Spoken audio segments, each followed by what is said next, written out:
சட்டமன்ற தேர்தல் நெருங்க நெருங்க தமிழக அரசியல் களம் சூடு பிடிக்க ஆரம்பிச்சிருக்குன்னு சொல்லலாம். அந்த வகையில காங்கிரஸ் தாவேகாவோட இன்னைக்கு திரைமறைவுல பேச்சுவார்த்தை தீவிரமா நடக்கிறதா தகவல் வெளியாயிருக்கு.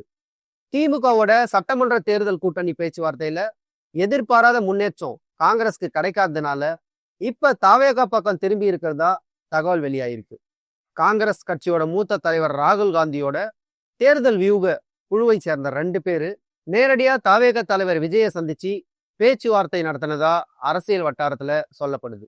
இதுக்கு முன்னாடி இது வெறும் வதந்தியா தான் இருக்கலாம் அப்படின்னு நிறைய பேர் சொல்லப்பட்ட நிலையில நேத்து காங்கிரஸ் மேலிட பொறுப்பாளர் கிறிஸ் சோடங்கர் என்ன சொன்னார்னா, தாவேகாவோட கூட்டணி குறித்து பேச்சுவார்த்தை நடந்துட்டு இருக்கு அப்படின்னு அதிகாரப்பூர்வமா நமக்கு உறுதிப்படுத்தினாரு.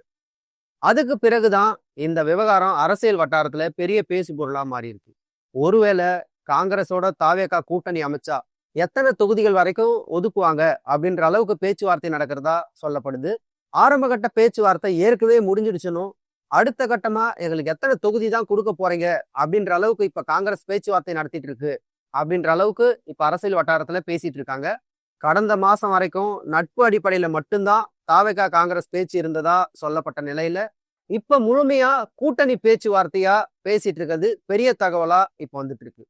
அப்படின்னா வரப்போற தேர்தல்ல தாவேகா காங்கிரஸ் கூட்டணி உண்மையிலேயே சேர போறாங்களா? இது விஜய் அரசியலுக்கு ஒரு திருப்பு முனையா மாறுமா?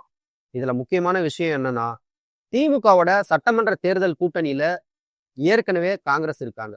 அந்த பேச்சுவார்த்தையில எதிர்பாராத முன்னேற்றம் இல்லாததுனால காங்கிரஸ் தாவேகா பக்கம் திரும்பி இருக்கிறதா அரசியல் வட்டாரம் சொல்லுது.